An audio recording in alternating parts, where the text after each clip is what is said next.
Professor, o Lula e o Haddad falaram muito em reindustrialização, né? Desde o início do governo. O Brasil já teve um grande... O Brasil já foi um país industrializado. Teve um grande parque industrial.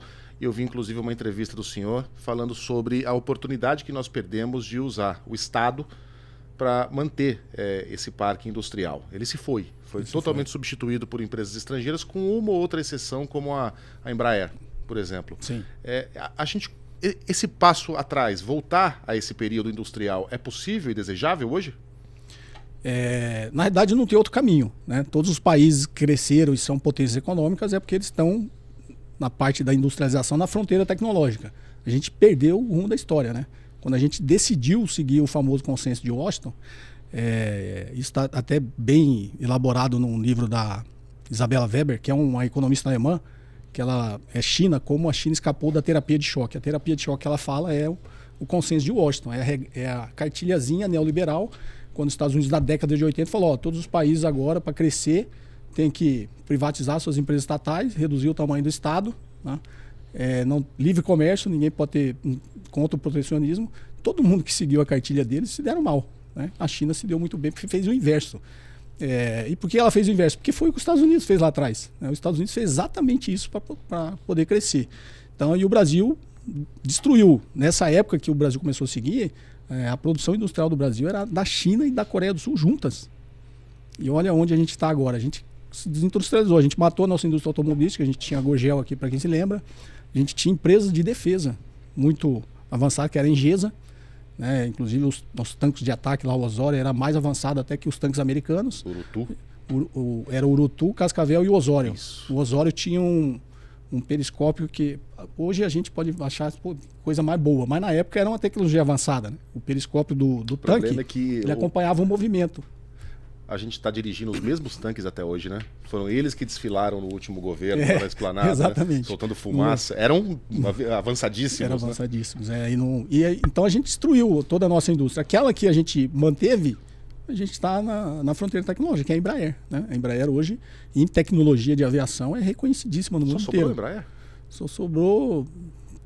Só sobrou a Embraer, que era uma estatal, que é uma estatal, né? A WEG é uma empresa que teve lá no início um grande apoio da nossa indústria, e a Embrapa, mas é tecnologia agrícola. A Embrapa é ciência pura em tecnologia agrícola. Mas quando você vê tecnologia da indústria high-tech, do agronegócio, não tem nenhum no Brasil. A gente tinha a SLC lá do Sul.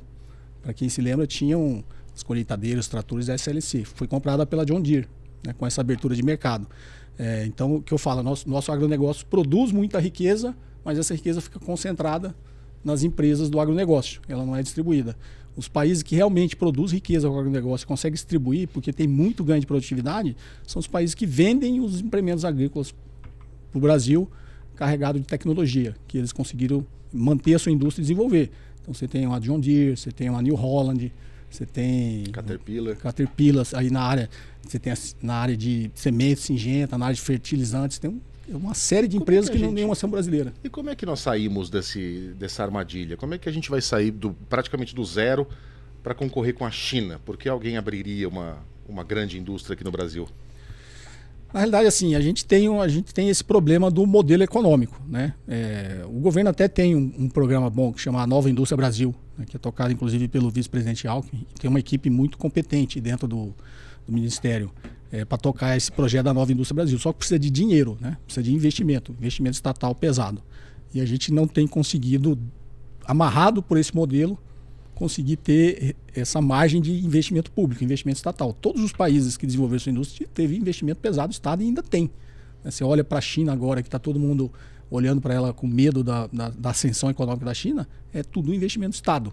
Só que aí o modelo econômico nos amarra, né? A gente tem um tripé macroeconômico, campo flutuante, não tem controle de capitais. Todos os países têm, que se desenvolveram. Então a gente fica refém das especulações do mercado. Porque se mexe na taxa de câmbio, afeta a inflação. Se afeta a inflação, aí tem que atuar a política monetária e subir a taxa de juros. Sobe a taxa de juros, mata todo o investimento privado, porque nenhuma empresa vai investir com a taxa de juros no patamar que está. Então a gente está amarrado nesse sistema. E quem interessa manter esse sistema? Quem ganha dinheiro com ele, que é o mercado financeiro. É uma armadilha mesmo. É uma armadilha.